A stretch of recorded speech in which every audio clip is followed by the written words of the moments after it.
During the following program, look for NOVA's web markers which lead you to more information at our website.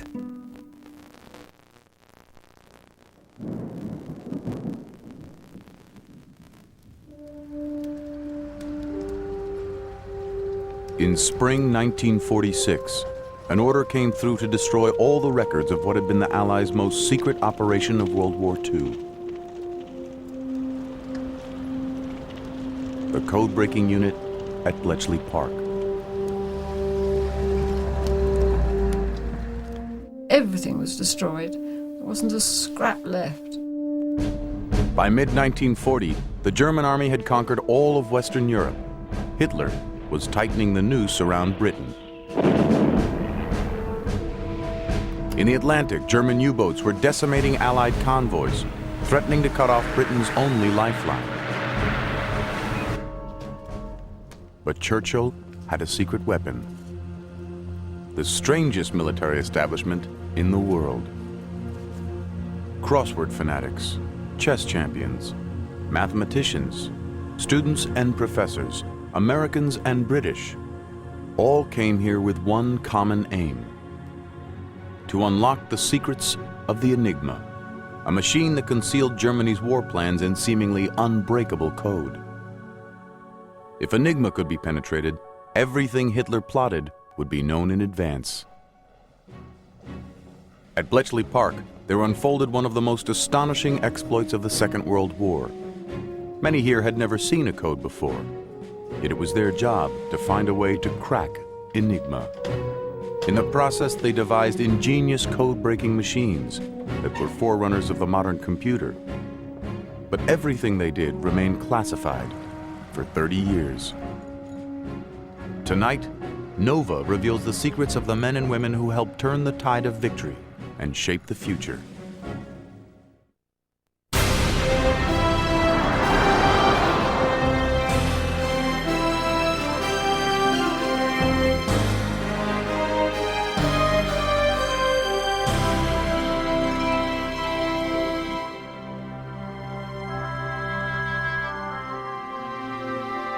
Major funding for NOVA is provided by the Park Foundation, dedicated to education and quality television.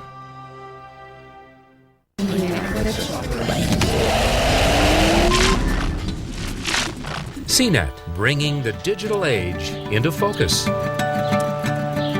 CNET.com, the source for computers and technology.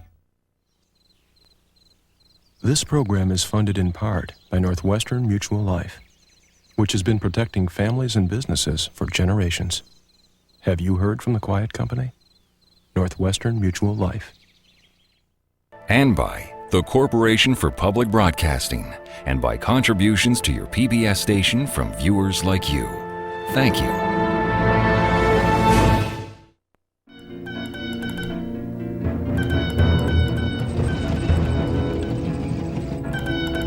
In 1939, Germany introduces a devastating new kind of warfare: Blitzkrieg. Lightning attacks by tanks and planes bring Europe to its knees.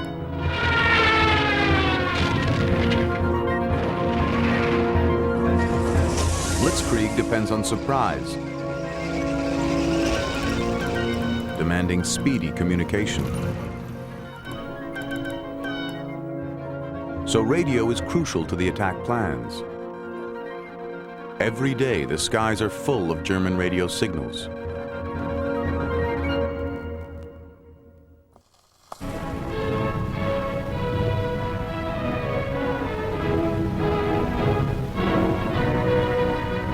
The German High Command has trained thousands of wireless operators in preparation for the conquest of Europe. Their job is to be able to interpret Morse code in any conditions. But there is still the problem of how to keep the messages secret. So the German military has adopted a seemingly invincible code-making machine. The Enigma turns a message into unintelligible gibberish, letter by letter. When the message is sent in Morse code, all an enemy would see is a meaningless string of letters. But when the German operator at the receiving end types the coded letters back into his Enigma machine, the real message appears. In this way, vital war plans remain totally secret. The High Command never wavers from its belief in the security of Enigma. They are so confident that they deploy the Enigma throughout the German war machine. They never imagined what was about to happen at Bletchley Park.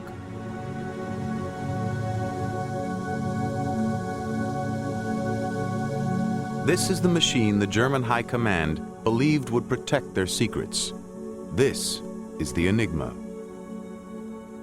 The complexity is enormous. I mean, if I sent just one message on an Enigma machine today, it would still take a super Cray computer, the fastest in the world, a year to go through searching for that one message without supporting evidence as to what that message might have been.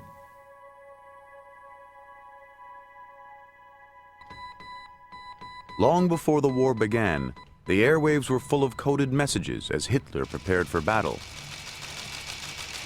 Cracking the German ciphers became the priority of a special British intelligence unit. In 1938, the unit, known as the Government Code and Cipher School, or GC&CS, moved into Bletchley Park, an ornate mansion 50 miles north of London. From this rooftop room, wireless operators contacted listening stations all over Britain that were intercepting German messages.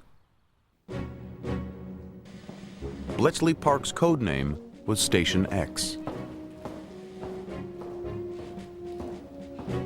The challenge of breaking the Enigma demanded a special kind of talent. GC&CS set about recruiting.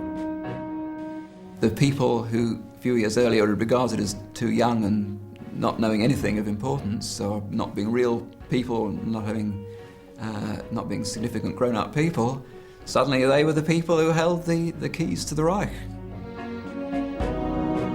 Code breaking was a somewhat esoteric profession, but it wasn't clear exactly who would make a good code breaker.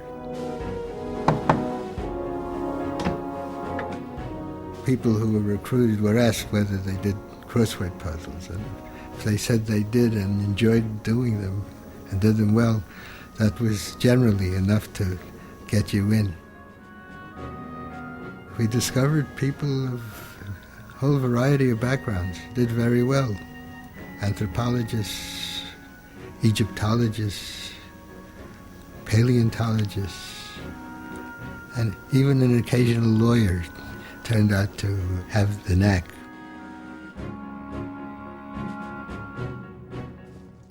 Bletchley Park evolved into a unique operation in which military discipline, uniforms, and rank no longer mattered. The sole imperative was to break the Enigma, and break it as quickly as possible. At that age, you can just take fire and blaze away half out of your mind with enthusiasm and dedication. You're not married, you don't have to worry about the kids and the rent and so forth. And during that sort of short period of your life, you can live like a madman and, take almost no sleep and determined to do it. But youth and determination weren't enough. Mathematicians were enlisted to take on the daunting complexity of the Enigma. Only a completely new approach to code breaking could help to penetrate its secrets.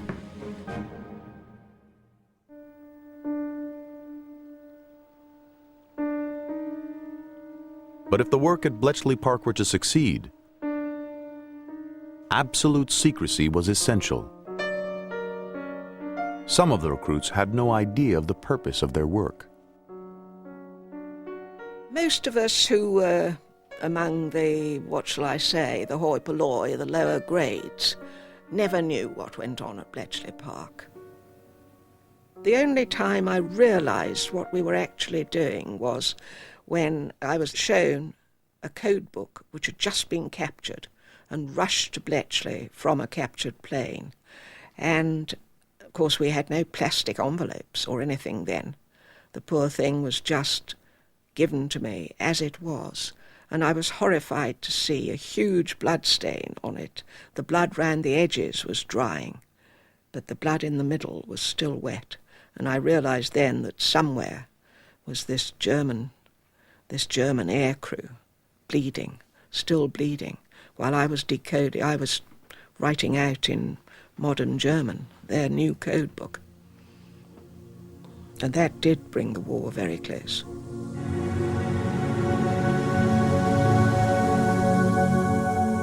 The Germans were supremely confident in the Enigma. Its basic principle was simple, but it could scramble messages in millions of different ways.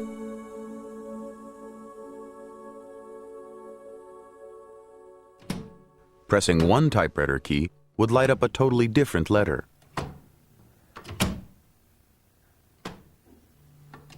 An electrical current was sent from the keys to the letters through a series of rotors.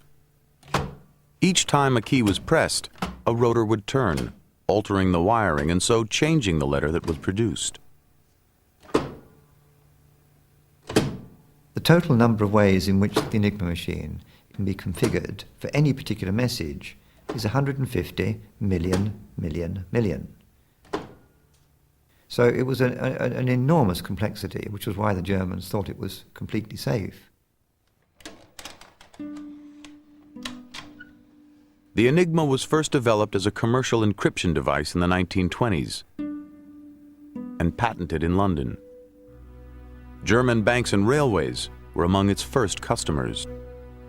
But the German military was quick to see its potential. Each day, German operators in the field received a new set of instructions from base on how to set up the Enigma. They had to make 3 adjustments so that both the sender's and receiver's machines would match. First, which rotors to put into the machine and in what order. The rotors contained one of the central secrets of the Enigma machine, which was the cross-wiring inside the wheels. The whole of this maze of wiring inside changed every time a letter was entered, and that's what gave the Enigma machine its vast complexity. The second step was to change the wiring of each rotor by adjusting the ring of letters around the rim. 26 combinations on each wheel.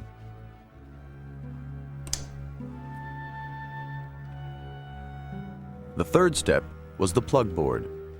Using his secret instructions for the day, the operator could wire up each typewriter key to a totally different letter. This is what the Germans thought was the killer cryptographically. This plug board enabled you to transpose letters completely, a pair of letters. Now, because there are 26 sockets on the front of the Enigma machine, you can plug these pairs of letters together in an absolutely astronomical number of combinations, about 1.5 million combinations that you can use on the front. Once the machine was set up, the message was encoded letter by letter. These letters were then sent by Morse code to the receiver at the other end. The Germans were never shaken in their belief in Enigma's invincibility.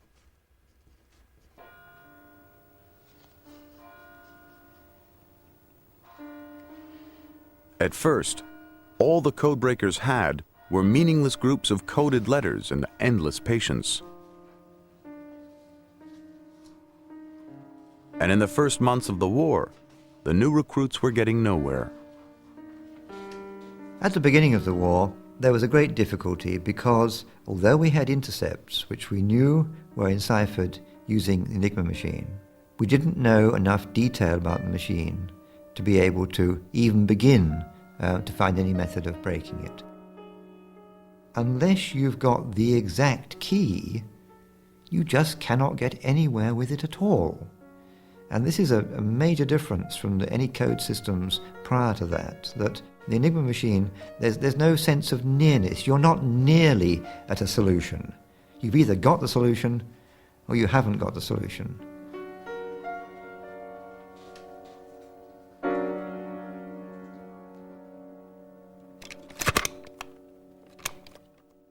The search for a solution began long before the war.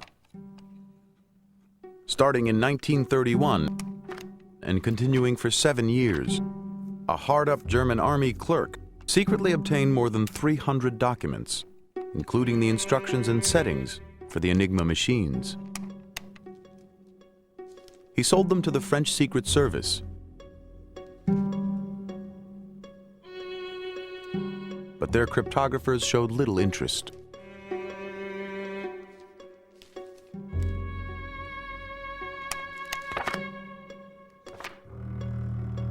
Next, the stolen documents were offered to the British Secret Service. At this stage, GC and CS was skeptical that Enigma could be broken and politely declined the offer.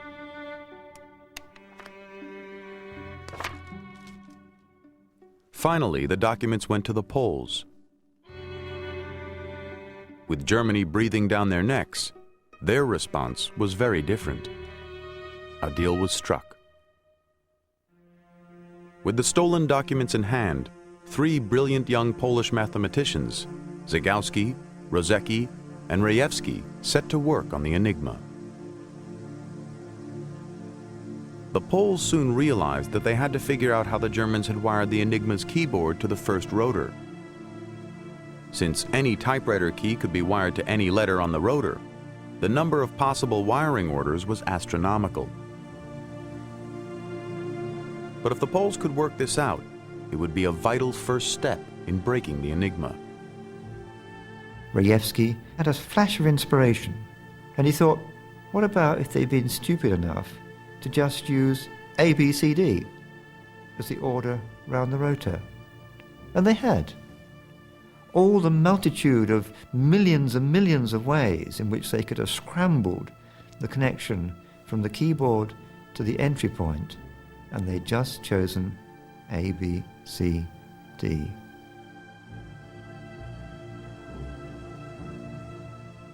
And Marian Rejewski, in desperation, tried that. It worked, and suddenly he'd got the internal connections of the whole of the German forces machine. But in 1939, on the eve of the invasion of Poland, the Germans added an extra choice of rotors to the Enigma, and the Poles could no longer read any of the messages. In desperation, they invited British and French officials to a secret meeting in a forest near Warsaw. They revealed how they had previously broken the Enigma. The British were astonished. And Diddy Knox, he was one of the members of the team that went there. And the first thing he asked Rejewski was, what is this mapping from the keyboard to the entry rotor? And Rejewski said, ABCD. And Diddy Knox went, oh God, we never thought of that. It's too obvious. Why didn't we think of that? Within weeks of that meeting, Poland was invaded and war broke out. The Polish cryptographers had given Bletchley Park their own replica of the Enigma machine, but the extra rotors the Germans had added meant that the code breakers were still in the dark. As the flow of German messages increased, at last they began to see a way of achieving the impossible. The starting point was the messages themselves. The British had set up a worldwide network of radio listening posts, operated by the military, the post office, and even the London police. They were known as Y stations. Wherever the Germans were, we were listening. When there was a lot of excitement, the wires would be absolutely humming with Morse. They'd be transmitting all over the place. We'd really have cramp in our fingers sometimes, trying to write it down. non-stop.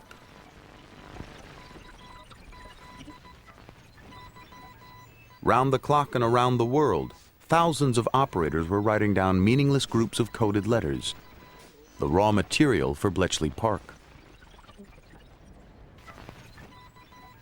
Their approach to cracking the Enigma began with another Polish breakthrough. One of the special procedures the Germans followed in setting up their machines was known as the double indicator. It was to be the Enigma's Achilles heel. The instruction sheets for each day told the German operator how to set up his Enigma.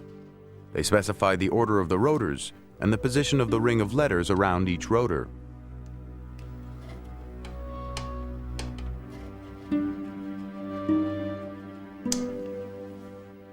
The sheets then provided instructions for wiring up the plug board. All Enigmas on a network had to be set up identically for the system to work. There was one extra level of security.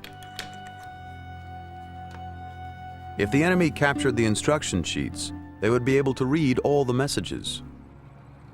To prevent this, each message had its own secret rotor setting, chosen by the operator.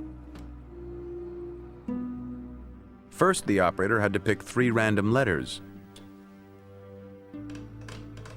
He sent these in plain text to the operator at the receiving end, allowing that other person to line up his machine identically.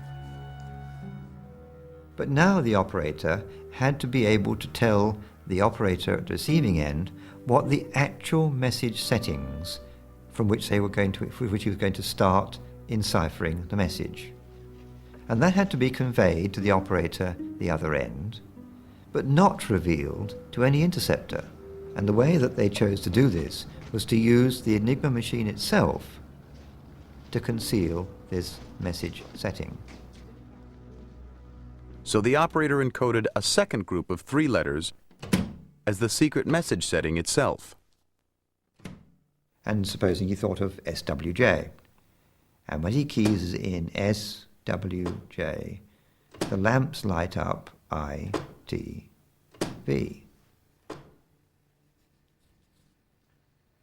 Because the Germans felt that radio transmissions might be unreliable, they went a step further, and they actually asked the operator at the sending end to key in the message setting twice.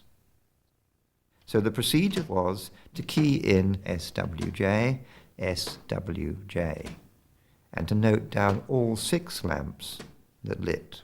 And that was a crucial mistake, because the repetition of the message setting gives a cryptographer a toehold into finding out what it actually is. Repetitions are always bad news in cryptography. By encoding the same letters twice, the Germans gave the codebreakers their first clue about the setting of the Enigma rotors. Soon, there was a second clue. The Poles had noticed a strange quirk in the way the rotors worked. In about 1 out of 8 intercepts, the Enigma was turning one of the letters in the message setting into the same coded letter twice.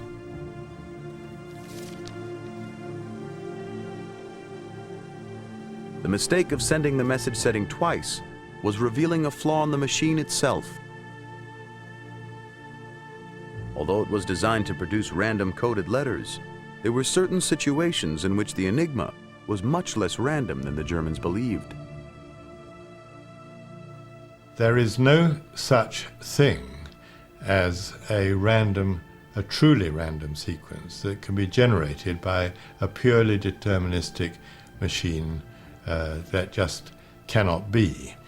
It's part of the definition of randomness that it cannot be explained or predicted in any way whatsoever. The whole game of cipher design is to design machines which are flawed, they have to be, but in which the flaws are as small, inconspicuous as possible. It was just such a flaw that broke the Enigma. At Bletchley Park, the repeated letters were called females. Only a few configurations of the machine could produce these females.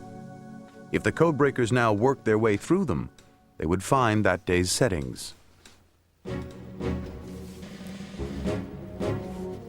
The codebreakers produced huge cards known as Jeffreys sheets, with holes punched through in an alphabetical grid representing the wheel positions that could produce females.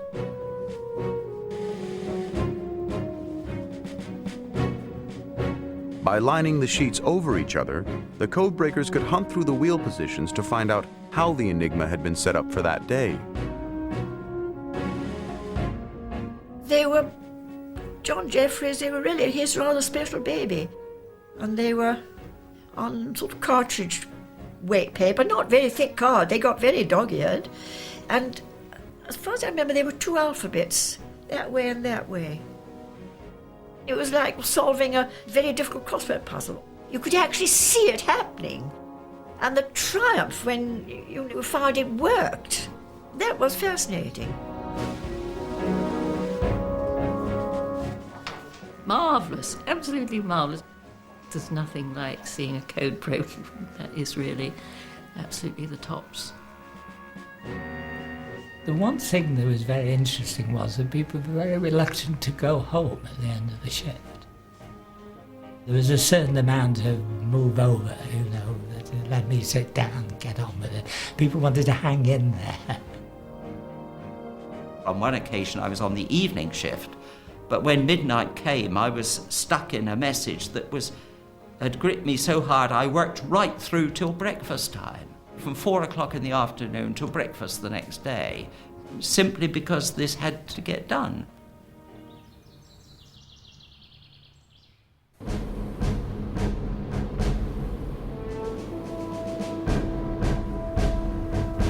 In the spring of 1941, the naval war was building up in the Mediterranean. Hitler had joined forces with the Italian fascist Mussolini. Both dictators were dreaming of global empires. The Allies knew that the Germans had given Enigma machines to the Italians. One of the codebreakers trying to break into the Italian messages was 19-year-old Mavis Leva. Sometimes you'd have to spend the whole night assuming every position that there could be on the 3 different wheels, and there we call them red, blue and green, the wheels. I think they did too. So that you would have to work at it very, very hard. And it was that, I think, that made one pink-eyed, and one, after you'd done it for a few hours, you wondered, whether you'd ever see anything when it was before your eyes, because you were so snarled up in it all.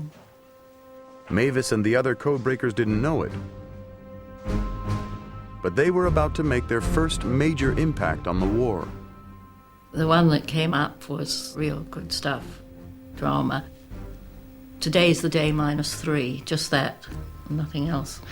And so, of course, we knew that something was going to happen. The Italians were going to do something in the Italian Navy in 3 days' time. Why they had to say that, I can't imagine. It was rather daft, but still, they did.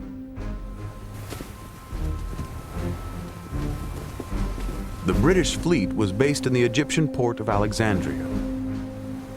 Under the command of Admiral Andrew Cunningham, Bletchley Park intercepted a message that would lead the Admiral to hatch a clever plan.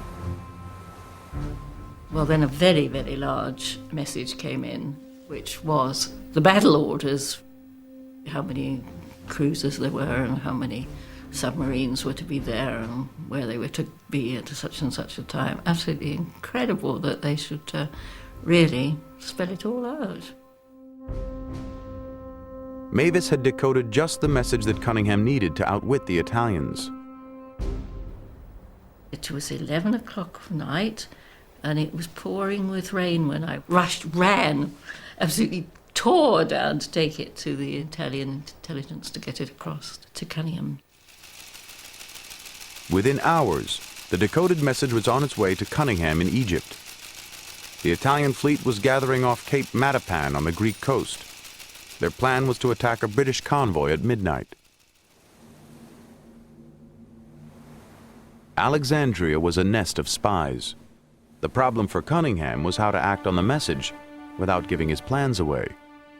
If he led the fleet out to sea, the Italians would know immediately. Cunningham embarked on an elaborate ruse to fool the spies. He wanted his enemies to believe that all was quiet. He did a real Drake on them, and, well, more than Drake, because he played golf and pretended he was, just going to have a weekend off. Admiral Cunningham was a crafty fellow, and by subterfuge he was able to lead the enemy to think he was socially engaged doing something else. And I've no doubt when he went ashore in Alexandria to play golf, that information was in Italy within about 5 minutes. But at night, Cunningham slipped back on board and led the British fleet out to sea, to the precise spot where the Italian ships were gathered. The ruse worked. Cunningham caught the Italians completely off guard.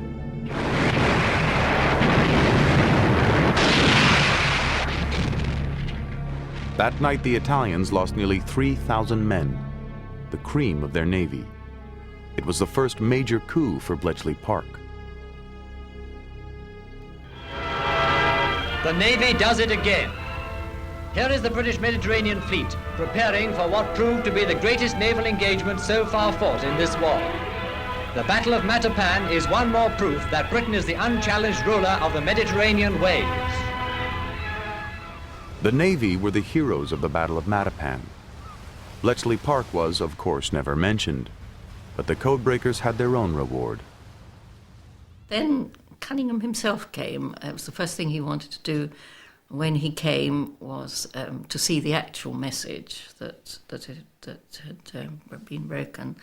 And he was very nice, and we had a drink, and we were in this little cottage, and the walls had just been whitewashed. Now this will show you how sort of silly and young and giggly we were, but we thought it would be jolly nice if we could talk to Admiral Cunningham and to get him to lean against the wet whitewash and go away with a white stern. So that's what we did. So, it's rather terrible, isn't it, that, on the one hand, everything seems to be so very organised, and these silly young things are wanting to snare the Admiral.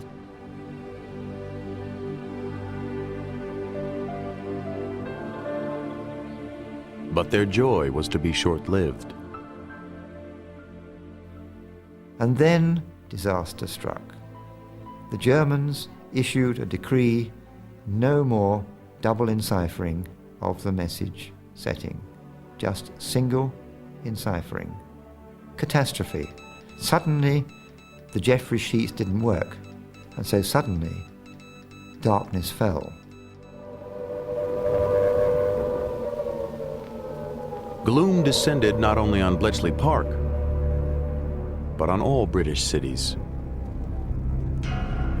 For months, relentless bombing had become part of everyday life. The Blitz was a war of blood and nerves. Well, there was one very good remark, is the only good German is a dead one. We felt very, very strongly. Well, they'd bombed us. They'd, every day, every night, with Heinkels and Dorniers. They'd killed a lot of people in London and in the cities. You couldn't have any pity for Germans under those circumstances.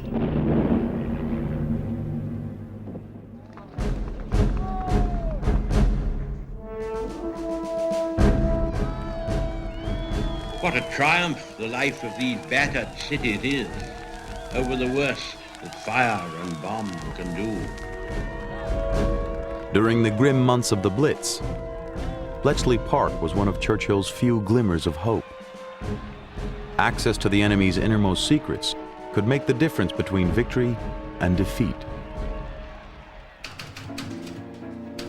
The codebreakers were working around the clock to break the Enigma.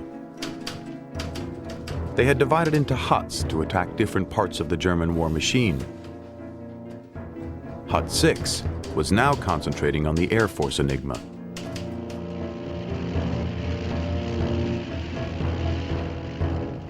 Luftwaffe's code, nicknamed Red, soon proved vulnerable.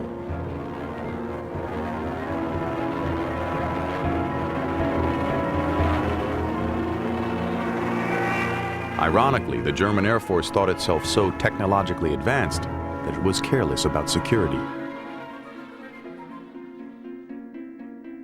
For months, Bletchley Park had tried to crack the secret messages from German airfields to their headquarters in Berlin. They had to find a way, and quickly. Hitler was preparing to invade Britain. It was like looking for something in a dark room. One didn't really know what one was looking for. And I thought. But I had great confidence. I felt, I'm going to find some way to break back into the red.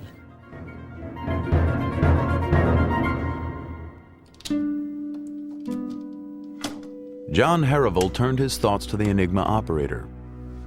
There were set procedures to be carried out to prepare each Enigma for that day's messages. The settings of the rotors and the Ringstellung, the alphabet ring around the rotors, were crucial. If the secret instructions were not followed exactly, the security of the whole system would be at risk. But John Herrevold discovered that the operators were making a fatal mistake. It became known as the Herrevold tip. What the operator should do, of course, is when they've done a setting on a cipher machine, you should always spin the wheels so that it randomizes the position. But the whole of the Herrevold tip depended on the German operator either being under pressure or lazy and not doing that. The operator had to send the 3 random letters by Morse to the person at the other end so that both machines would be set to the same start position. But Herrevold realized that if the operator failed to spin his rotors as he should, then the 3 letters he was sending over the airwaves, uncoded, would be the secret ring setting.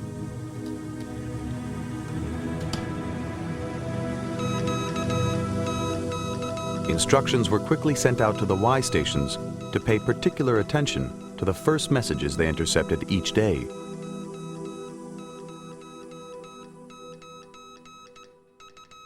That's when the mistake would show up.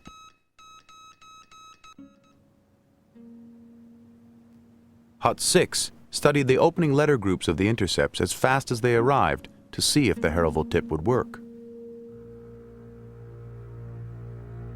Sometimes the operator made only a half-hearted attempt to spin the rotors. So LWZ would become LYB, just a click or two away. Or perhaps LUX. But as the code breakers plotted out each letter group, they would begin to see clusters of letters that revealed the original secret setting. Herrevold's tip was working. At last, they had a way to break Luftwaffe Red.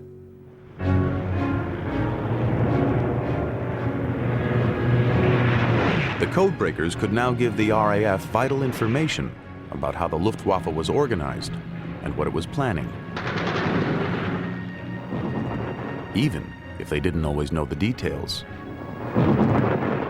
You don't get a message saying, we are going to do the following great things in the next 6 months of the year, signed Hitler. There's nothing like that at all. You don't get anything on a plate. There's a case of an intercept which consisted entirely of figures, random figures. Someone says, I wonder if they are coordinates on a map, and they all turn out to be airfields. You did, in fact, get from that they were readying and building up airfields because they were going to concentrate their forces on attacking Britain. Hut 6 broke the Air Force Enigma every day until the end of the war.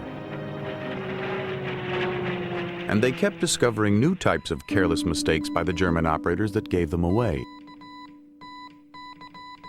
To avoid interception, the Germans had to disguise each message setting. They thought they had found the perfect solution. Use the Enigma itself to conceal the setting.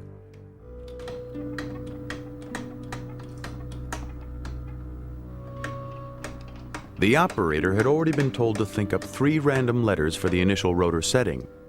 Now he was told to think up 3 more and type them into the Enigma. They would be the key for that particular message, and since they were being encoded, they could be transmitted in complete safety. On the surface, it looks like a foolproof indicator system.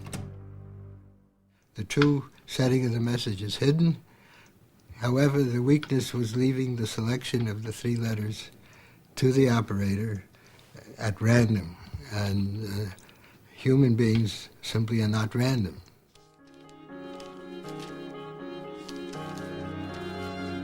Hut 6 soon saw connections between the 2 sets of supposedly random letters. Once they got the first 3 letters, which were sent in plain text, they could often guess the second 3, which were in code. One operator called Walter became legendary at Bletchley Park.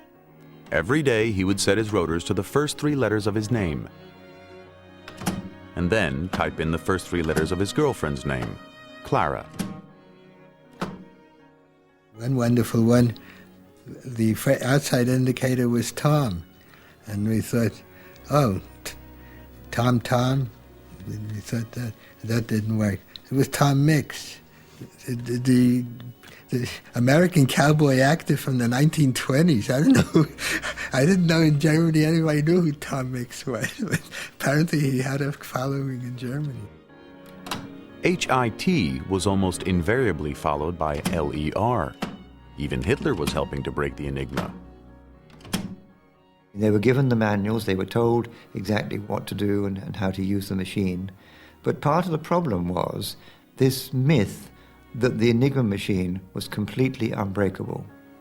And this was buried deep in the German psyche.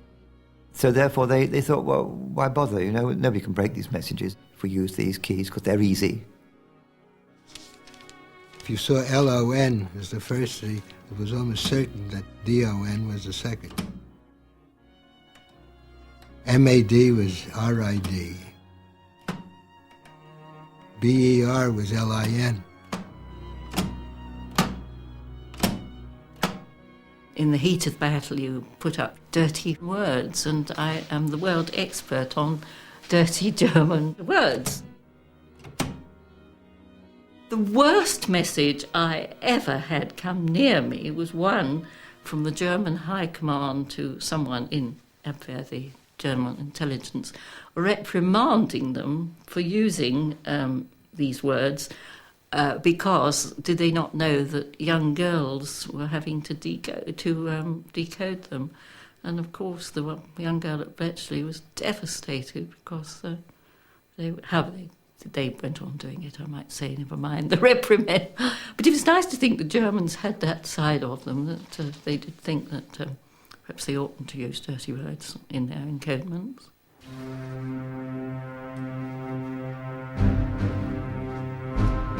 Despite its success in breaking the Luftwaffe Red Code, Bletchley Park had got nowhere with the Enigma of the German Navy. And it was the Navy that was now the problem. By the spring of 1941, German U-boats were wreaking havoc in the Battle of the Atlantic. Every merchant ship sunk, deprived Britain of the supplies it needed to survive. Slow-moving convoys of merchant ships regularly crossed the Atlantic to and from America. The United States had not yet entered the war, but the convoys supplied half of Britain's food and all of its oil. Although protected by escorts, its convoys were still easy targets for the German U-boats. Hitler had ordered Admiral Karl Dönitz to destroy Britain's lifeline. It was Dönitz who realized quite early on that he could defeat the Allies by bringing England to its knees by starving us. If he could break that North Atlantic route, then there could be no food, fuel, troops, munitions come to this country. And he could win that war by U-boats. And he nearly succeeded.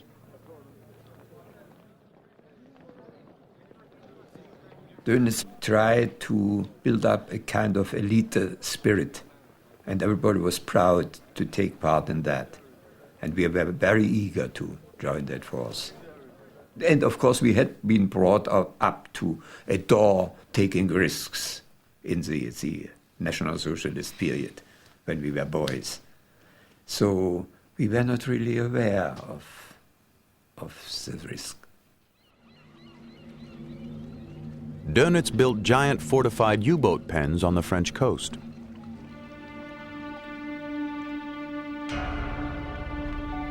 From here, his U-boats could strike out into the Atlantic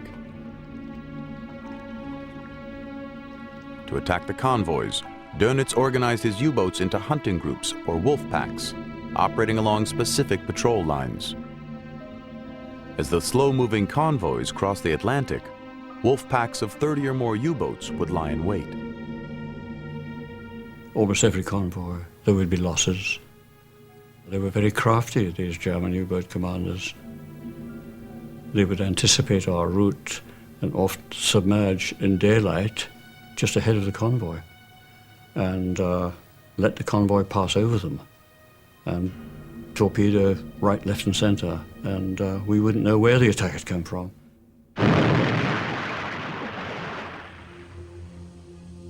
Dönitz controlled the wolf packs by radio messages encoded in the naval Enigma.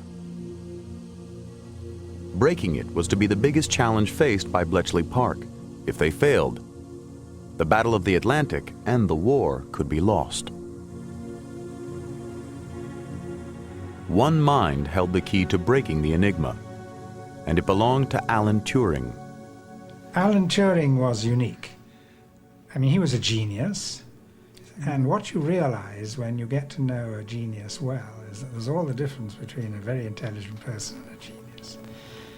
Now, with very intelligent people, you talk to them, they come out with an idea, and you say to yourself, if not to them, you know, I could have had that idea. You never had this feeling with Turing at all. He constantly surprised you with the originality of his thinking. It was marvelous. Soon after becoming a research fellow at Cambridge at only 22, Alan Turing invented the first basic concept of a computing machine. Bletchley Park suited both his genius and his eccentricity. He had funny manners. He didn't like wearing a tie. He always looked untidy. But he quite liked being out in the country where he cycled around. He cycled with a gas mask on during hay fever period. He didn't care what he looked like. He just thought that doing a job was what mattered. He was very shy of women, particularly girls. I don't think he'd ever met any girls before. I did once offer him a cup of tea, and he shrank back as if he was going to be shot. And he used to, bless his heart, walk down to the canteen in a curious sideways motion, with his head down. But he was such a star. We all thought he was the most wonderful thing.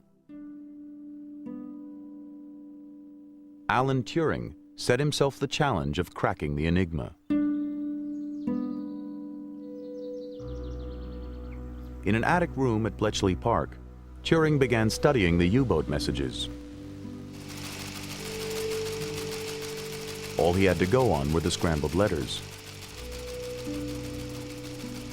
In an astonishing feat of deduction, Turing discovered exactly how the Germans were hiding the crucial message setting.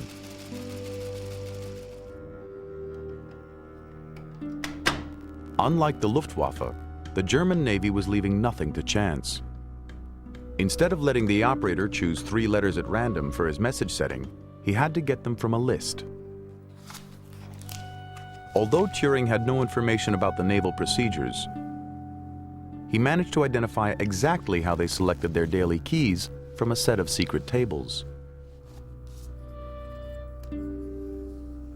Instead of replacing one letter with another, these so-called bigram tables substituted pairs of letters.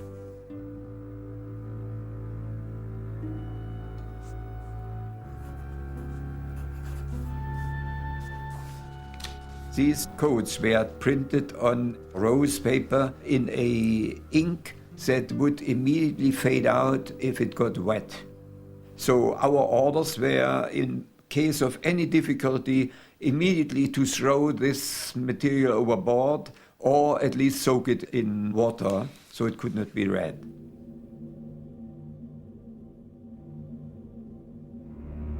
Brilliant as Turing's deduction was, it was useless without the secret bigram tables. And those were on board the U-boats. Then came an amazing stroke of luck. Captain Fritz Julius Lemp was a hero of the Third Reich. His U-boat, the U-110, had sunk the first ship in the war. In April 1941, he set out on what was to be his last mission. David Baum had just turned 20. He was an officer on HMS Bulldog, which was escorting a convoy from Liverpool bound for America. We were south of Iceland, and we knew we were being shadowed. You get reports back from the Admiralty, you're being shadowed by U-boats, and we always knew we'd be attacked in this area. Suddenly, 2 ships were torpedoed, one after another. It was obvious where the attack had come from, and the corvette Obrisha made a very accurate attack on the U-boat. Must have got the depth charges just for right depth.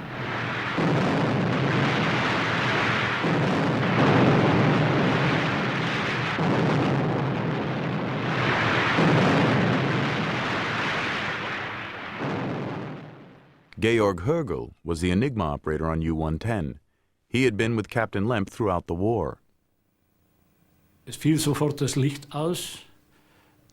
light went out and we found ourselves sitting in the dark. Only the emergency lights came on. We then tried to restore power and checked for water leaks. It was a classic attack. Depth charges underneath the U-boat blew it to the surface. It was the dream of every escort vessel to see a U-boat blown to the surface, because usually they just sink when you do have a successful attack and go down to the bottom. This was just the chance that Turing and Bletchley Park had been waiting for. On board the U-110 were the secret bigram tables.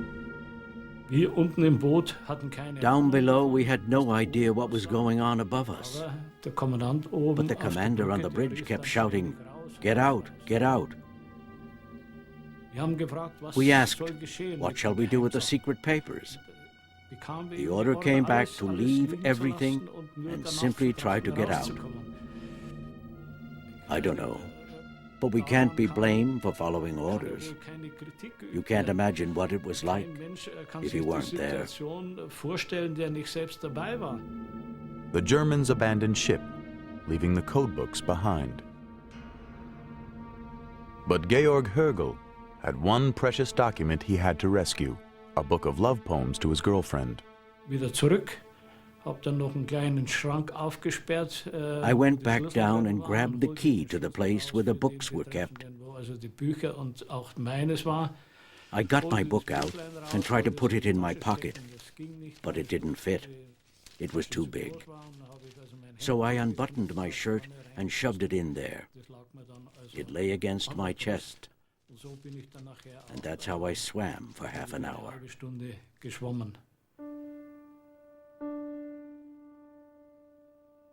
David Baum led a boarding party across to the stricken submarine. Fearing that the Germans had left men behind to scuttle the boat, Baum went aboard first. One couldn't imagine the Germans would have abandoned this U-boat floating in the Atlantic without someone down below trying to sink her.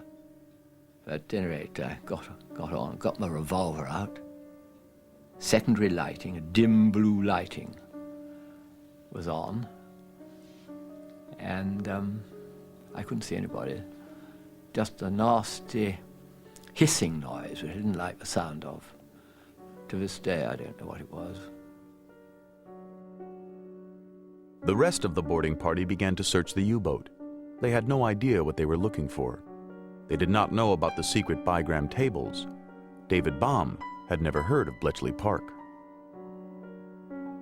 I sat down at the captain's desk in his cabin, and suddenly, amongst all the things, I think his Iron Cross was there, and I put that into a bag, and there's odds and ends. But also I came across a sealed envelope. I didn't open it. I wouldn't have understood it anyway, not speaking German. But it obviously was something fairly important, being a sealed envelope in his desk. So I popped it into my pocket. Little did David Baum realize that the envelope would transform the intelligence battle against the U-boats. It contained procedural handbooks, a U-boat navigational chart, and the vital bigram tables. These documents gave Bletchley Park a major leap forward in decoding. Captain Lemp died in the attack. No one will ever know why he did not scuttle the U-boat or destroy the codes. Das kann man jetzt im Nachhinein nicht mehr. Ich musste mich ja You drauf can't verlassen, change wie things die in Befehle retrospect. waren, ne? Nach dem I had to leave Befehl because those were the eindeutig war, orders. das drin zu lassen. And the unequivocal order was to leave everything behind and go up and climb onto the deck. There was no other way. The only document on the U-110 that did not end up in British hands was the book of love poems to Edith. The papers that were captured, including the bigram tables, were priceless.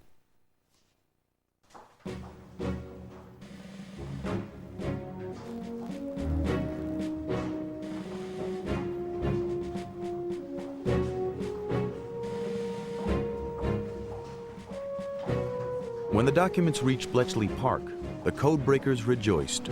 The tables and charts would lead to a drastic improvement in fixing U-boat positions, so convoys could be routed evasively around the wolf packs.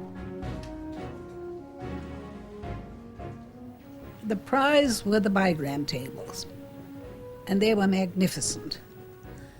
Although some of them had got a bit wet and we had to dry them. Geoffrey Tandy, having been at the Natural History Museum, had access to proper drying paper, which he brought down by a load. And we had to dry those and clean them up and distribute them as necessary. Almost immediately, the results were evident. On June 23, 1941, Bletchley Park decoded a U-boat message that would save a convoy. It was heading for England, laden with supplies, and the codebreakers discovered that a wolf pack of 10 U-boats was lying in wait. Armed with this knowledge, the Admiralty could reroute the convoy and set up a counterattack. The attack lasted 5 days. 2 of the U-boats were sunk, and the convoy arrived safely. The Allies had a formidable new weapon in the Battle of the Atlantic.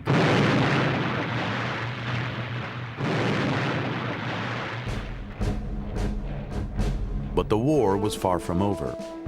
Frustrated in his attempts to crush Britain, Hitler now dreamed of conquest in the East.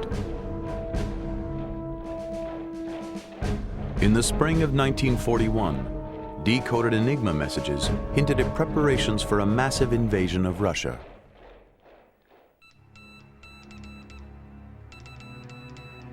Once the invasion was underway, Bletchley Park began decoding other, more alarming messages.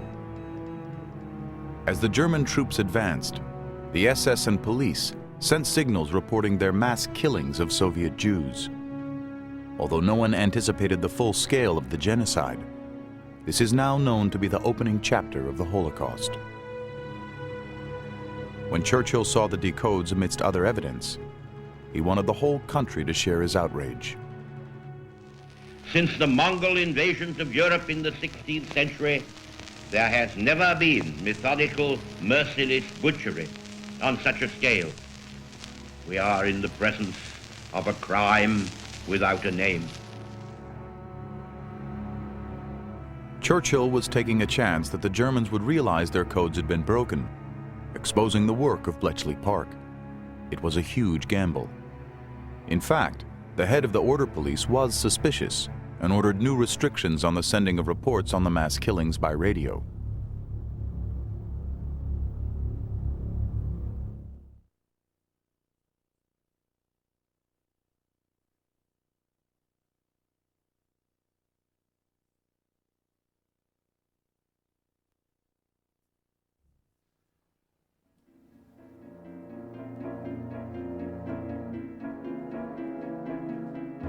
Luckily for Bletchley Park, the German High Command never lost its faith in the Enigma.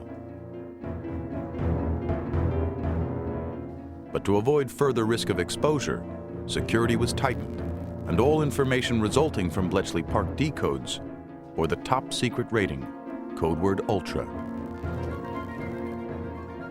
The Germans didn't attach much importance to intelligence at the beginning. You don't if you're winning. They attached importance at the Blitzkrieg and winning the war quickly. We attached great importance to intelligence because we had our backs to the war and we had nothing else that we could rely on.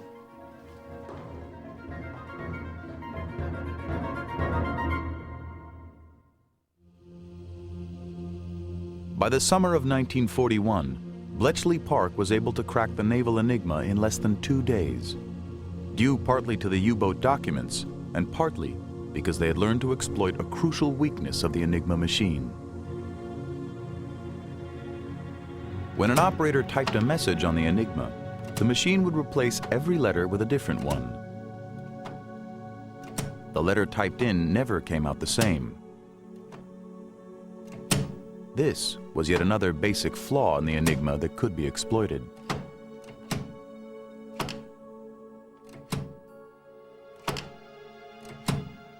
The simple fact that no coded letter could ever be the original letter was vital to the codebreakers in their quest to unravel the messages. As they studied the intercepts, it became clear that the Germans kept repeating certain set phrases.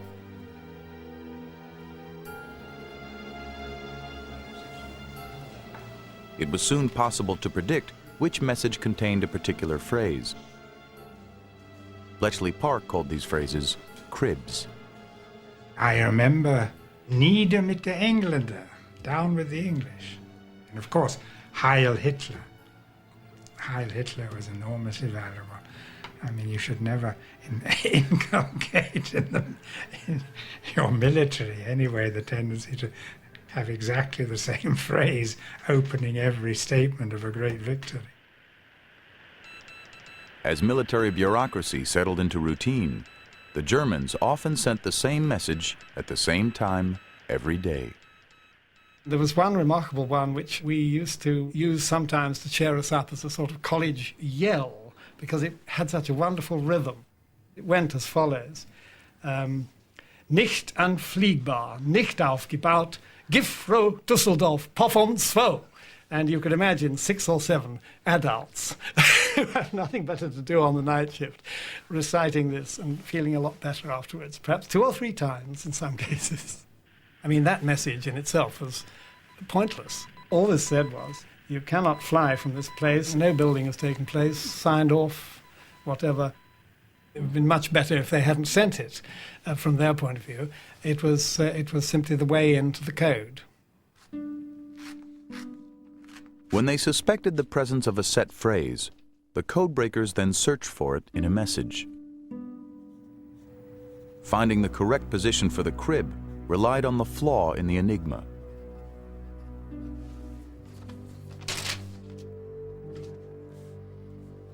The codebreakers lined their crib up against the coded message.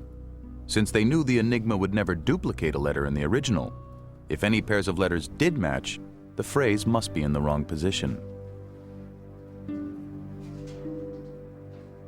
They slid the crib along the message until they found a point where none of the letters were the same. This could be where the phrase was located. If successful, they could then work out the Enigma settings for the next 24 hours.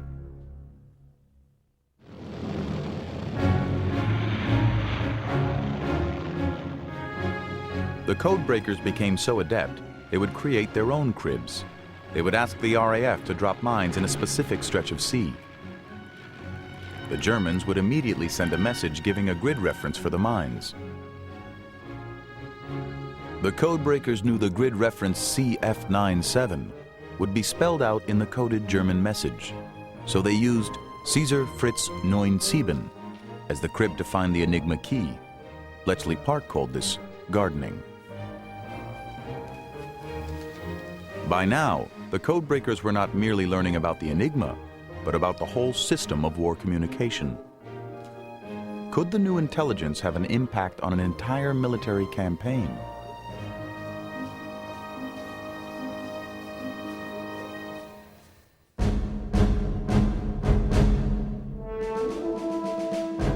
The tests came in the deserts of North Africa.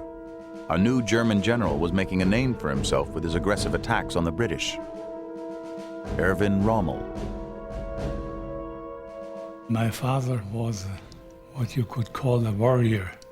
He was more a soldier's general, not a paper general. He was very lucky in Africa, not having been wounded except one day when a British splinter from a shell hit his belt. But the splinter was sticking in the belt and not in his body. Throughout 1941, the Desert War swung back and forth across Libya as the Germans tried to capture North Africa.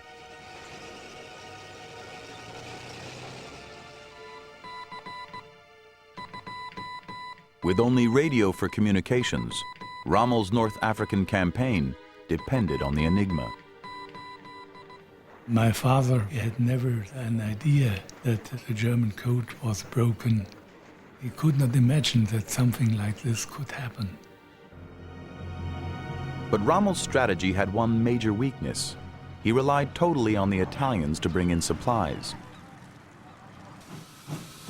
Rommel's supply lines were a natural target for the British.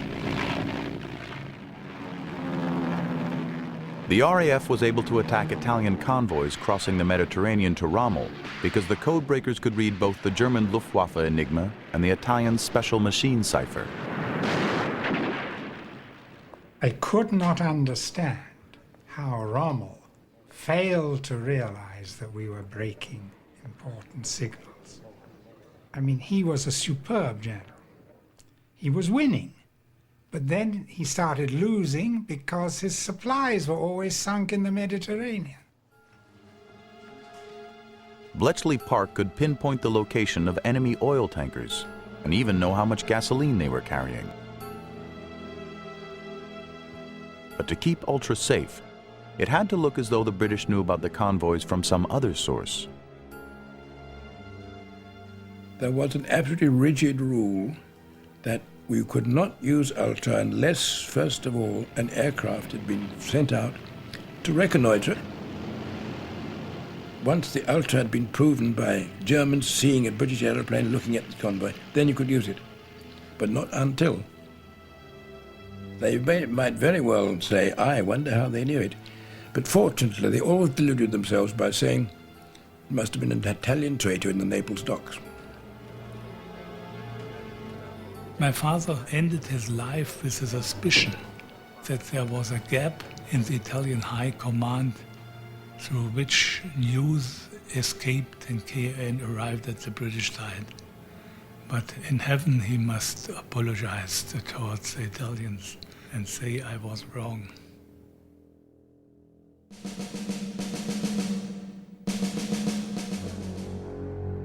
But in the game of intelligence, the Allies had losses as well as gains. Although the German Secret Service never cracked an Allied cipher machine, Rommel did obtain vital inside information from a spy. The incident began earlier in 1941, when a group of American codebreakers visited Bletchley Park. With America not yet officially at war, the secret services on both sides were nervous about collaborating. Spies are not prone to share a great deal straight away. You know, it takes time for spies to warm up with one another, and even British and American spies. They played their cards very close to their chest. Although the British worried about the possibility of American security leaks, they began sharing decoded Enigma messages and diplomatic reports about the war. British security fears were justified, for these exchanges soon gave Rommel his own intelligence breakthrough. Reports on the British campaign in North Africa were sent regularly to Washington by the U.S. military attaché in Cairo. The Germans intercepted the messages, but couldn't break the diplomatic code. Then, in September 1941, the Italian Secret Service broke into the U.S. Embassy in Rome and stole the codebook used to encipher all U.S. diplomatic messages. The thieves copied the codebook and returned it to the safe without anyone knowing. Now, Rommel could read all embassy transmissions about the British campaign. Armed with information about British troops and tanks, Rommel launched a bold assault through Libya, pushing the British back 300 miles in 17 days. The news that reached Churchill painted a grim picture of defeat. Now the British needed their own intelligence coup to reverse the disaster. At Bletchley Park, the codebreakers raced to crack the daily rotor settings. Some breaks came in only 6 to 12 hours. Still, lives might be saved if the operation could be speeded up. The gifted codebreaker Alan Turing had long been intrigued by the idea of building machines to automate the code-breaking process. The Poles had built such a device before the war, but Turing set out to improve on their ideas.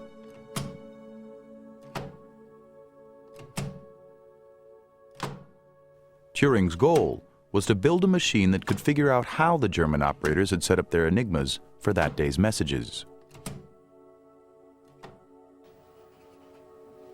Using stock phrases, or cribs, to deduce the rotor settings was the most time-consuming part of the whole code-breaking process. Alan Turing's great breakthrough was seeing that finding out the rotor settings from that crib was something that could be done by a machine. That was the great starting point and brought the whole thing into the modern age.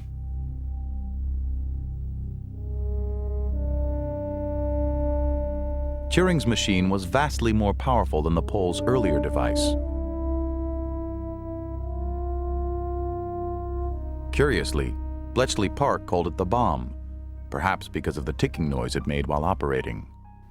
An average bomb run was about 15 minutes. Occasionally, I heard we beat the Germans to the decryption.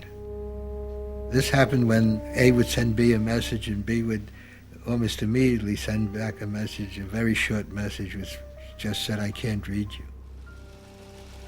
We would get the solution faster than the other guy could decipher it the second sending. And if it was something hot, it could get out in the field before the German commander got it. The bomb was an array of electromechanical drums that simulated the rotors of the Enigma machines. The drums clicked round letter by letter, testing the thousands of possible Enigma settings, 20 every second, until the correct one had been found.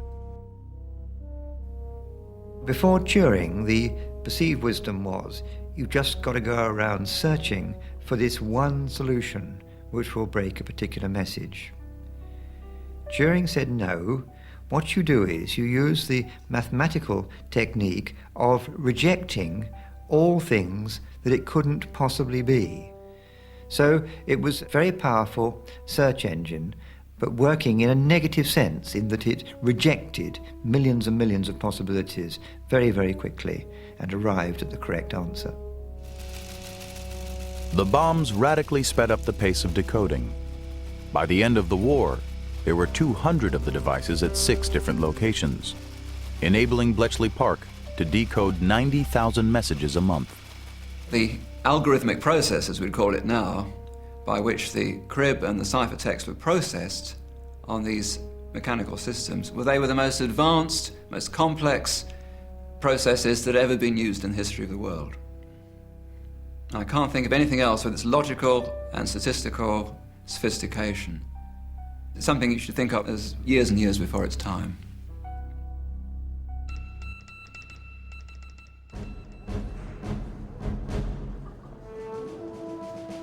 Meanwhile, in August 1942, Churchill traveled to North Africa, determined to reverse the Allies' fortunes. His first action was to inject fresh blood into the leadership of the Eighth Army. He appointed a decisive new general, Bernard Montgomery, to take on Rommel's Africa Corps. He knew from Ultra that Rommel was prepared to attack somewhere in Egypt. But where? Montgomery predicted the ridge at Alam Hafa. Monty said, looking at the ground, he will go with the Alam Hafa ridge. Some days later, we decoded a signal from Rommel saying, I'm going to attack on the 30th of September the Alam Hafa ridge, which is exactly what Monty had said. I think from that moment on, Monty was so confident of his own intelligence that he couldn't be beaten. He knew everything. But Montgomery had another advantage. The Allies finally realized that the Germans were reading U.S. embassy reports on the British campaign. So the embassy changed its diplomatic code. Rommel no longer knew what the enemy was planning.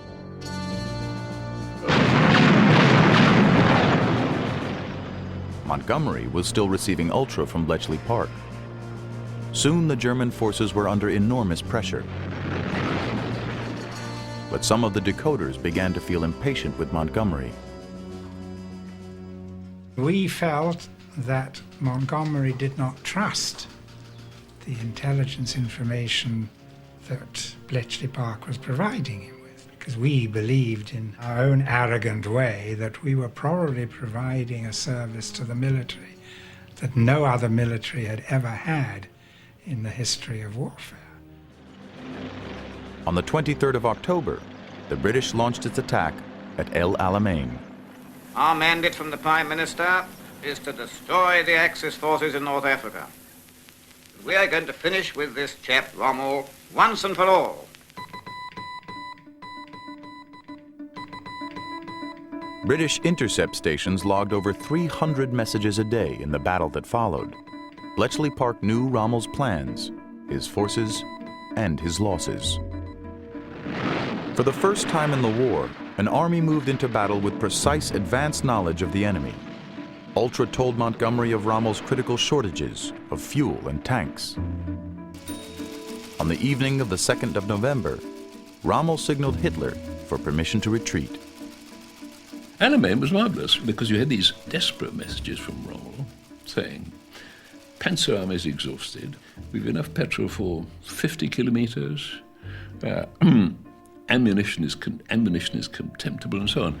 And we have between 11 and 17 operational tanks in the whole of Panzer Army Africa. Hitler replied the next day, ordering Rommel not to yield a step, either victory or death. Montgomery read the message within hours.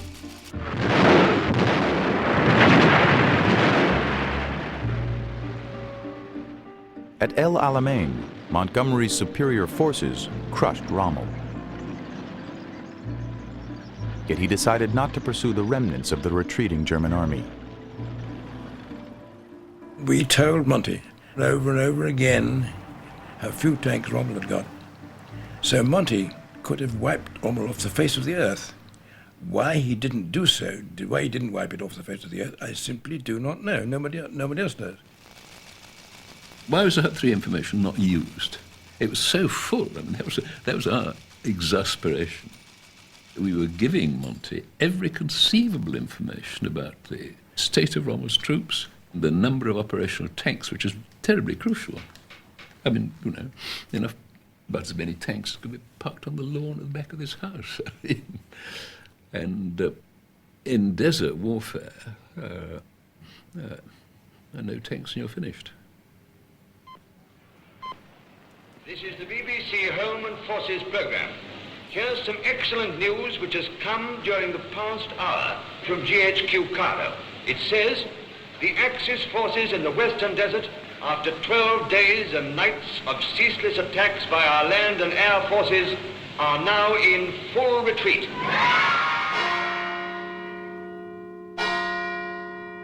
Somehow war seems the natural state of affairs, and peace, when it comes, will take a hell of a lot of getting used to.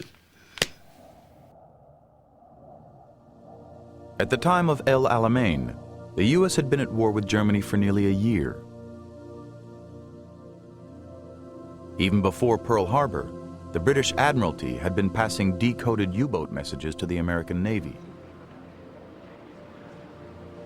Churchill and Roosevelt knew that the Battle of the Atlantic was crucial and that Ultra gave them a vital edge in the fight against the U-boats. In February 1942, the Admiralty received disastrous news. An abrupt change in the U-boat code plunged Bletchley Park into darkness. They could no longer read the U-boat signals. Equally serious was an abrupt change in U-boat tactics. German submarines switched from the North Atlantic and began prowling the eastern seaboard of the U.S. There, the marauding U-boats maintained radio silence. When they did transmit, their signals couldn't be decoded. All over the Atlantic, the Allied navies struggled to cope with mounting losses at sea.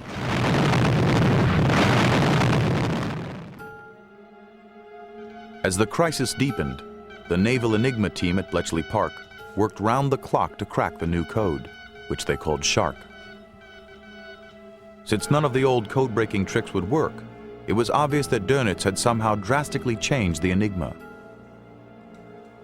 For the Allies on both sides of the Atlantic, it was a severe blow. Well, unfortunately, the British lost control of the Enigma, and America was left without the kind of vital information needed to protect its convoys.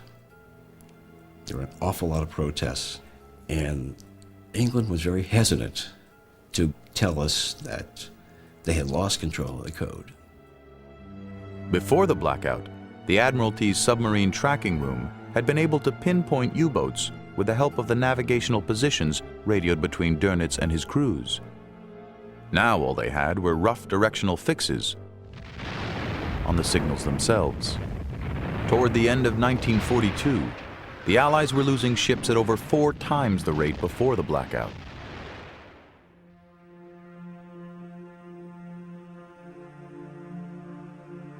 Finally, Bletchley Park figured out what Dönitz had done. Though still believing the Allies could never crack Enigma, he was worried about internal security and ordered the addition of a 4th rotor to the machine. The revolving rotors, with their maze of constantly changing electrical wiring, were the secret of the Enigma. Introducing a 4th one vastly multiplied the number of potential settings. Now the codebreakers would have to build a new type of device to simulate the 4-rotor Enigma and pacify the increasingly impatient Americans. It got to the point where by mid-1942, the Americans declared that no matter what, they would go their own way and make sure they'd get their own independent capability against the German submarine menace and its code systems. And it became quite touchy as to whether or not the two sides would cooperate. Tensions grew when secrets were withheld from an American intelligence officer visiting Bletchley Park. He wrote an angry report home. To resolve the crisis, Bletchley Park's second-in-command traveled to Washington for a meeting with the U.S. Navy. They signed an agreement to resolve concerns about security and to cooperate fully on the breaking of the naval Enigma. As part of the deal, American codebreakers would be sent to Bletchley Park. Together, they would take on the challenge of the 4th rotor.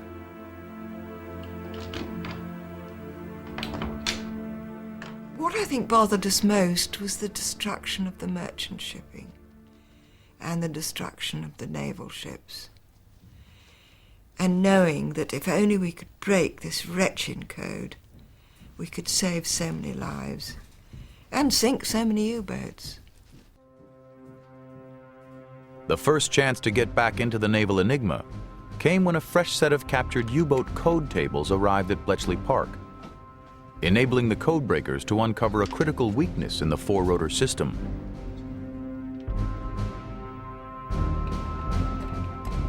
The German four-rotor Enigma, used mainly on submarines, had to communicate with other naval stations that used only a three-wheel machine.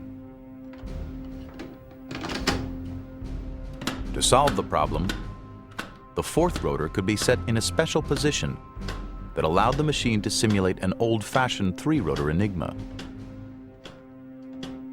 With the help of the captured tables, the codebreakers worked out the settings of the first three rotors on the bombs, as they had in the past. Then simply ran through all 26 positions of the fourth rotor until they found the right one.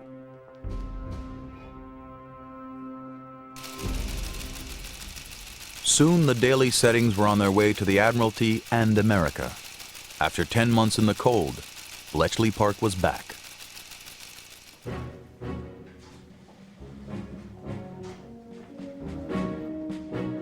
The excitement when we got back into the U-boats was terrific. I was on night shift and somebody came running and said, "We're back into the U-boats." And it was the one that was meant we were going to be able to go on getting into the U-boats. So that was terrific. It wasn't just a one-off, it was we were going to be able to do it steadily. Churchill was told as soon as possible.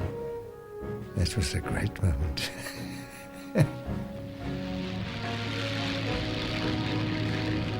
Once again, Bletchley Park could help reroute convoys around the wolf packs.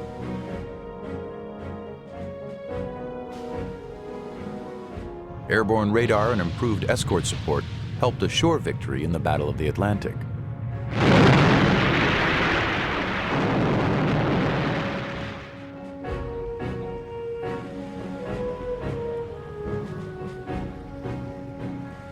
Although only a few of the men and women of Bletchley Park were in a position to appreciate it, the breaking of the naval Enigma was their finest hour.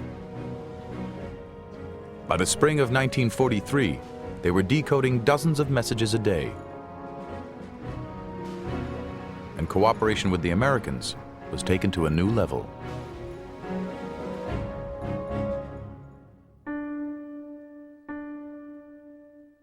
The U.S. code-breaking unit was known as Arlington Hall, after its headquarters in Northern Virginia.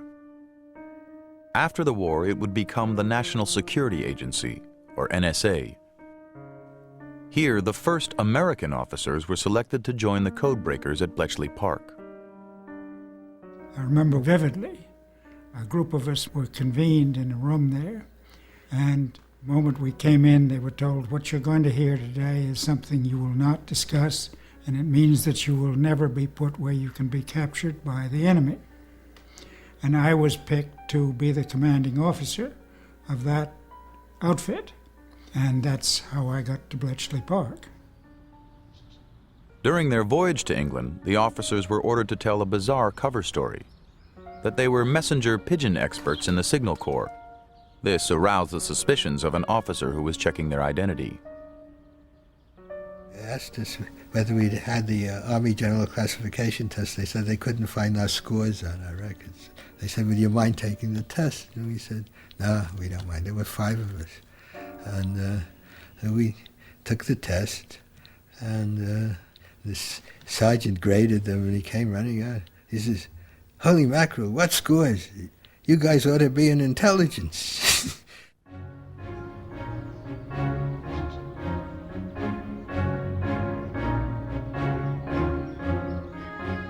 I don't think I'd ever met an Englishman in my life until that point. I don't know, I had been full of stereotypes about the English, they're distant and have no sense of humor, and these were the most outgoing, wonderful people, fed us when it was quite a sacrifice. Just enough screwballs to be real fun. It was the first time I'd ever been involved in my life in any serious discussion, both either about war or politics, with an American. It was there that I learnt for the first time to drink tomato juice. It was the first experience I had with American coffee and American bacon. So in a way, America was introduced to me through this Bletchley prelude.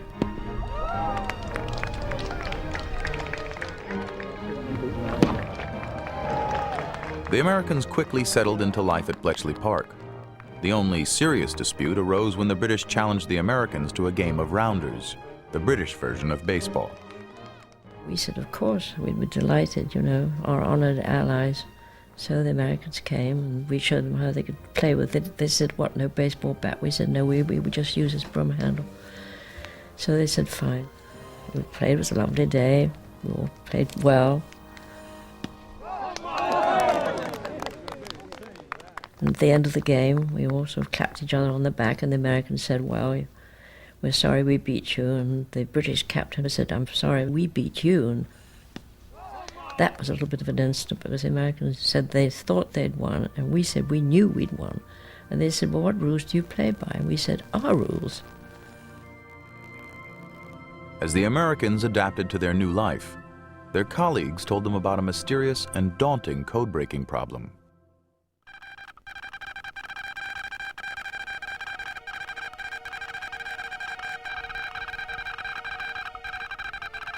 They knew that in addition to Enigma, the Germans sometimes used another, completely different kind of cipher machine. Now, we knew nothing about this cipher machine. It was kept completely secret by the Germans. And we first began to intercept radio transmissions in 1940. It was actually a group of policemen on the south coast of England. They were listening for German agent transmissions from within the UK. Of course, there weren't any because we'd captured all the agents, but they were still listening for these, and they heard these weird signals, and they sent them to Bletchley Park.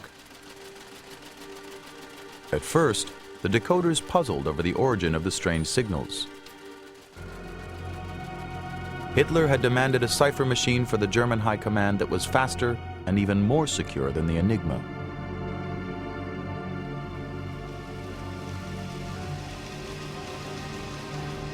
His experts devised a coding system based on the teleprinter machine. Teleprinters operated on a simple, universal binary code that was widely known. But the Germans connected the teleprinter to a machine that cunningly exploited the teleprinter language itself to produce a complex code.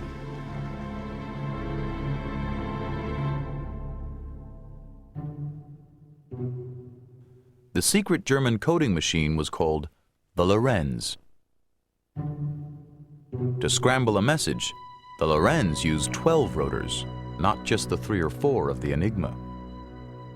The Lorenz machine transmits a string of letters, each one of which is actually a mix of the real letter of the real message and a piece of machine-crafted gobbledygook, that a machine being of diabolically complex craftiness. So at the end of it, what comes out and goes over the ether and is transmitted is a single string of total gobbledygook. The Lorenz relied on a mathematical system called modulo 2 addition. This allowed the string of meaningless letters added to the message at one end to be removed at the other by a similar math calculation. The operator presses a key on his teleprinter. That generates an electrical signal. The Lorenz machine then adds an obscuring character to this signal, and the result is then transmitted.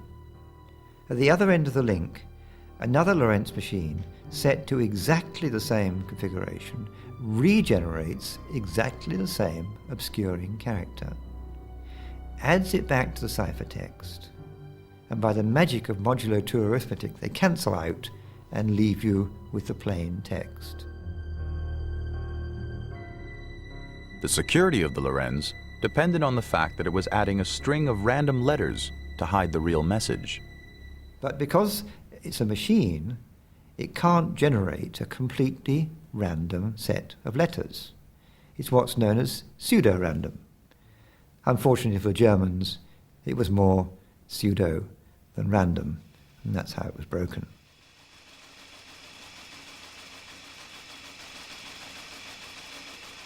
Bletchley Park gave the mysterious code the name fish. They worked out that fish was based on teleprinter language. How to strip off the obscuring code was anybody's guess.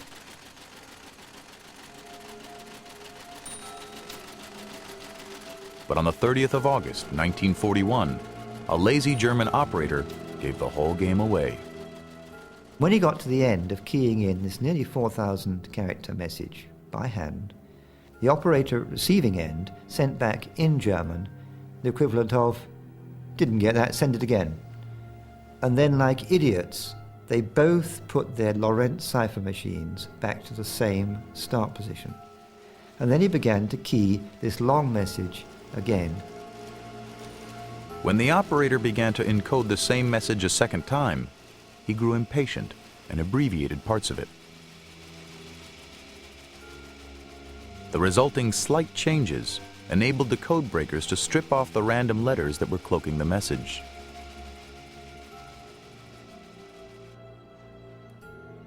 For me, the real excitement was this business of getting these two texts out of one sequence of gibberish. It was marvelous. Never met anything that was quite as exciting, especially since you knew that these were vital messages.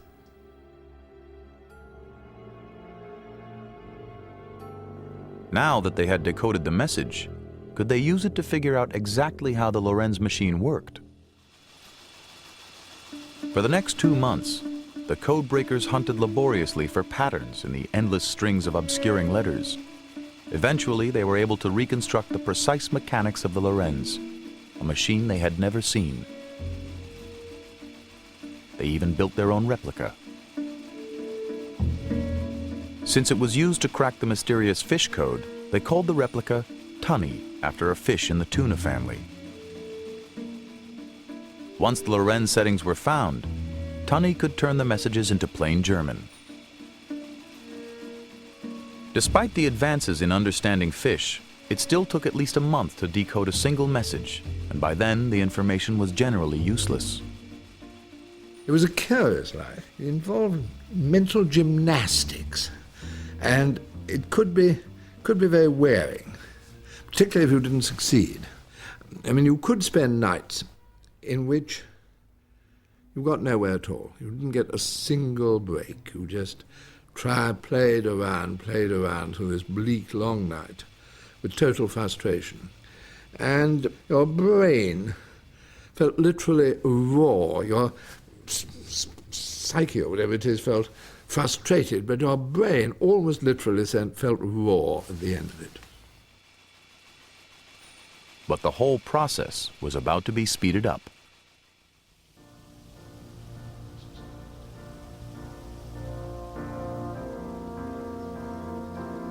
At the Post Office Research Station in London, a brilliant young telephone engineer hit upon the idea of an electronic machine that would automate the hunt for the fish settings.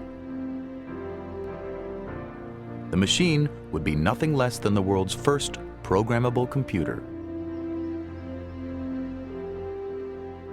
I tried to tell Bletchley Park what my ideas were, but you must understand that the technology that I was using was only just known to very few people in the whole world.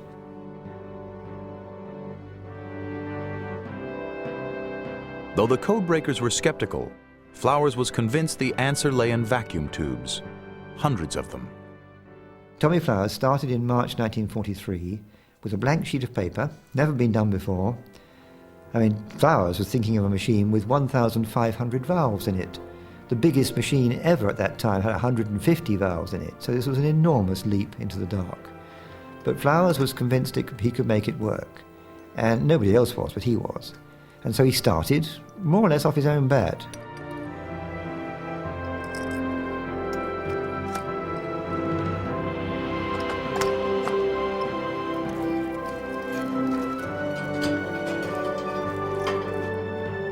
We just told people to do things. We had the power, we had the authority to tell anybody, we had the first priority in the whole country for everything. And we could just tell people what we wanted and not tell them what it was for.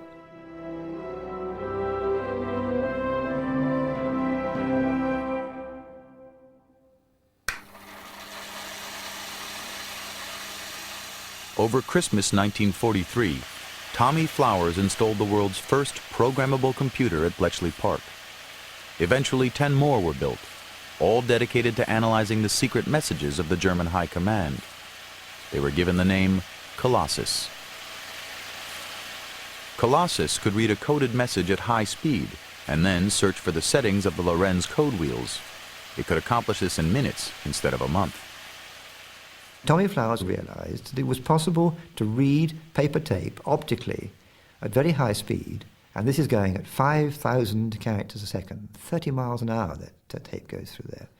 And it's quite incredible that it can actually read information at that speed. In fact, we did a test on how fast we could drive it before the tape broke, and we got up to nearly 60 miles an hour. So we decided that was a bit. When it did break, it went all over the place. It just disintegrated. Colossus began operating 5 months before D-Day, the critical invasion of France in June 1944 that would turn the tide against Hitler. Tanks and guns choked every main road and street in southern England.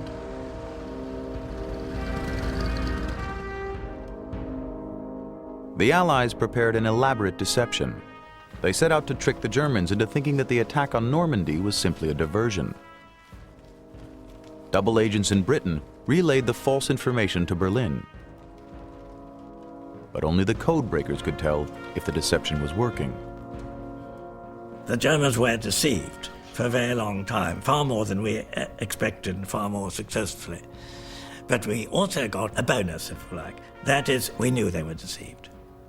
Because from Ultra we could see that they were not moving troops into Normandy. They had to say to themselves, they'll pop over to Calais. The Germans were not only deceived, they were known to be deceived. It was an enormous subterfuge and an even bigger gamble. Around the clock, the Allies searched for the merest hint of German suspicion.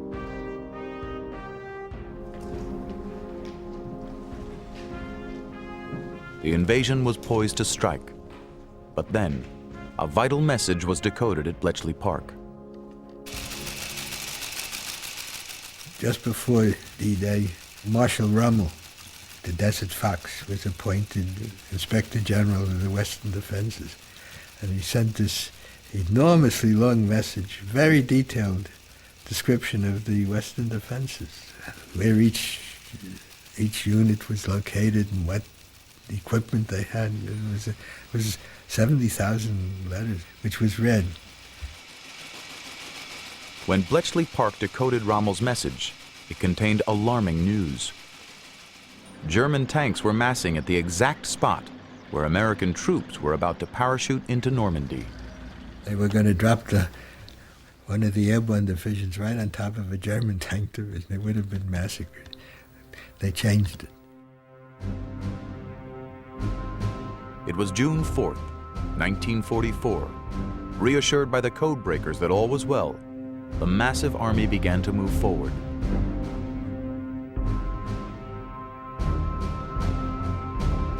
Then came a discouraging setback. We went on duty that night and they said, well, tonight is the invasion and they're going across. And so we slaved away. Well, of course, as everybody knows, by about 4 o'clock in the morning, the weather was so bad, they had to bring them all back, which of course was bad luck for us because they then came and said, well, you can't go walking about Bletchley when you know that the invasion's going to be tomorrow night, so we just had to stay there. 24 hours later, the Allies launched the biggest military invasion in history. had dinner, and we came out at 11 o'clock, and I suddenly started to hear a hum, and it got louder and louder and louder, and I knew what it was. And about 10 minutes later, the sky was black with aircraft towing gliders. And my friend said, "I wonder what that is." And I said, "I haven't the faintest idea."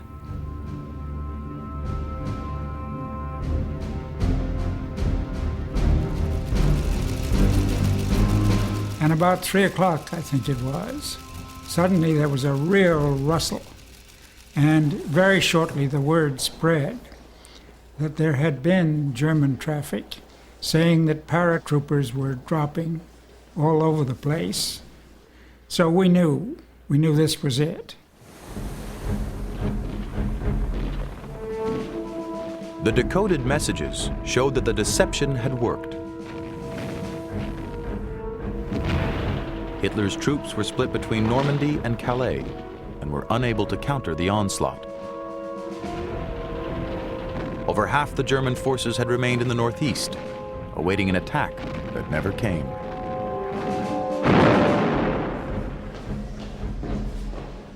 At Bletchley Park, those who knew about the invasion weren't allowed to leave for 48 hours.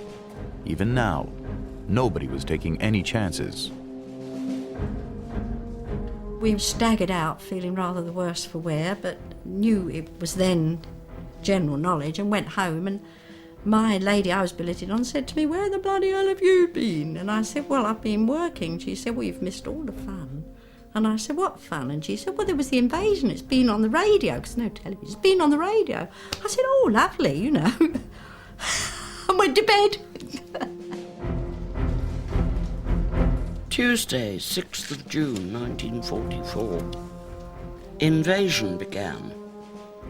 10 a.m. breakfast, letter from Maureen, spent morning washing and ironing, on at 4, life quite hectic, feels somewhat anticlimaxy, now the second front has begun.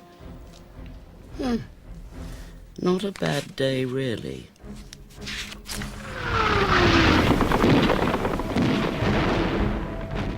It had not been a bad day for the codebreakers either.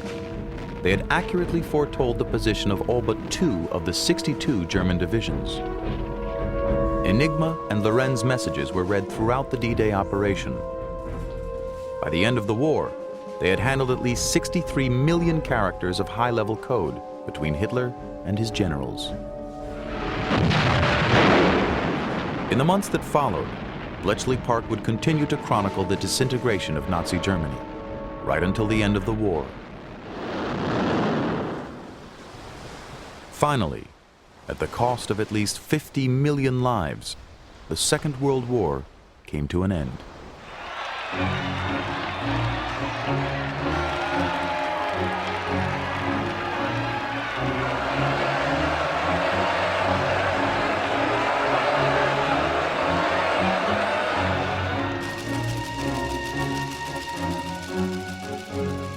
When the final signal came through from Dönitz surrendering, it was in clear and not in code.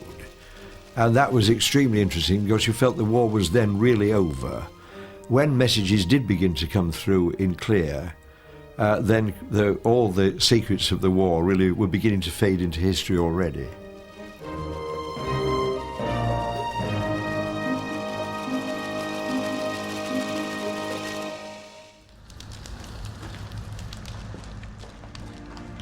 In the roll call of those who had brought about victory, the codebreakers of Bletchley Park would never be mentioned.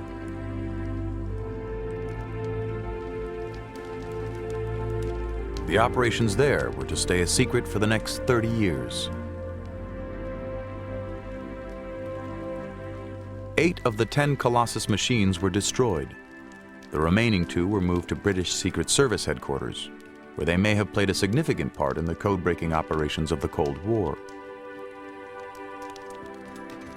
In fact, the Russian military had developed a code that was similar to the High Command's fish code, so the techniques invented at Bletchley Park were still to prove vital in a very different kind of conflict.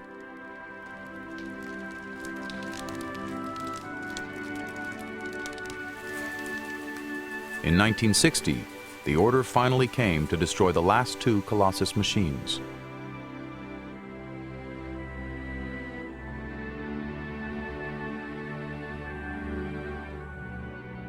That was a terrible mistake. I was instructed to destroy all the records, which I did. I took all the drawings and plans, all the information about Colossus on paper, and put it in the boiler fire. Saw it burn.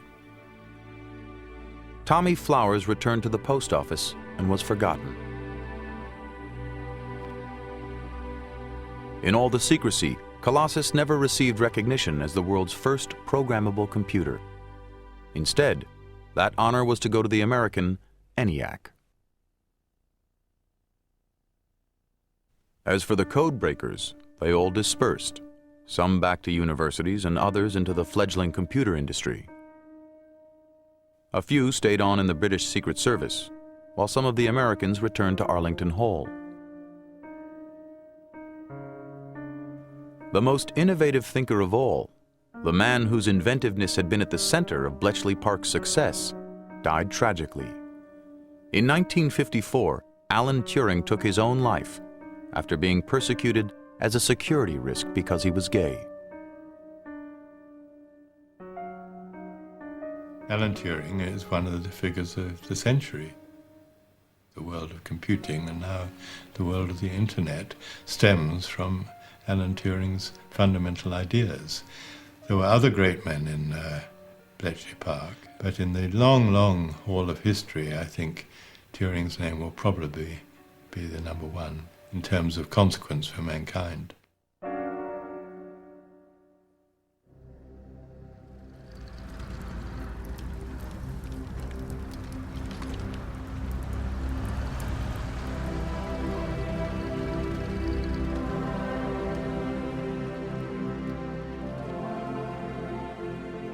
Apart from the atom bomb, there was no greater secret in World War II than the work of the codebreakers of Bletchley Park. Their breakthroughs gave the Allies a vital edge in the U-boat war, the tank battles against Rommel, and the D-Day invasion. But their impact was felt far beyond the battlefield. Eavesdropping and decryption won a new prominence in the minds of politicians as well as generals. The transatlantic alliance that took its first hesitant steps at Bletchley Park would mature and prove critical during the Cold War. And the roots of today's computer era trace back directly to the dazzling inventiveness of Turing, Flowers, and their wartime colleagues.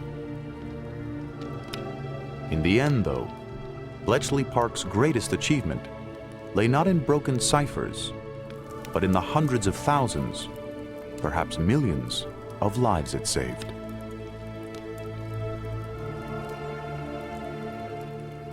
Historians generally agree that it shortened the war by 2 years. Bletchley Park didn't win the war. That was won by people with guns and bullets and things out in the field.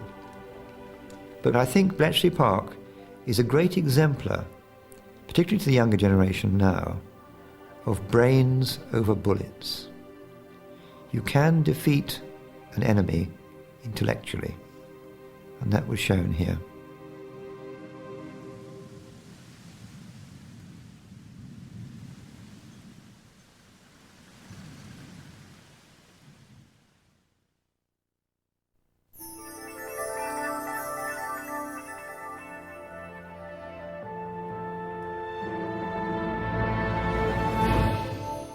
The World Wide Web relies on more sophisticated codes than were used in all of World War II.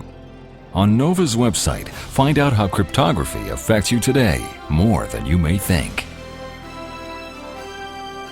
To order the show or any other Nova program for $19.95 plus shipping and handling, call WGBH Boston Video at 1-800-255-9424.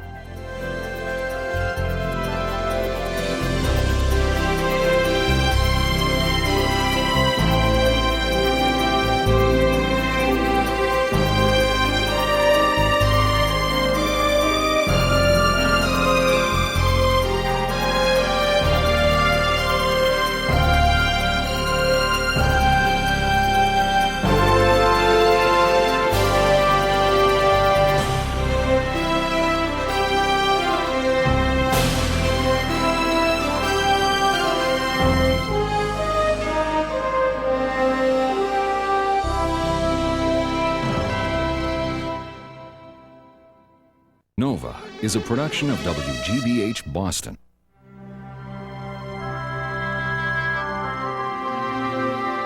Major funding for Nova is provided by the Park Foundation, dedicated to education and quality television. This program is funded in part by Northwestern Mutual Life, which has been protecting families and businesses for generations. Have you heard from the Quiet Company? Northwestern Mutual Life.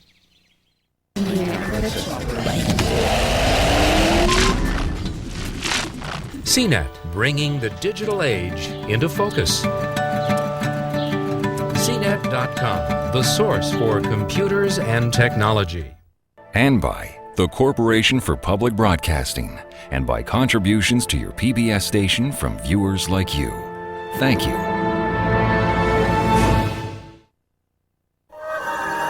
This is PBS. Next time on Nova, they risked it all in a perilous flight to the finish. It was a very important secret, and it paid off. Now, get the real story behind the race to fly faster than sound.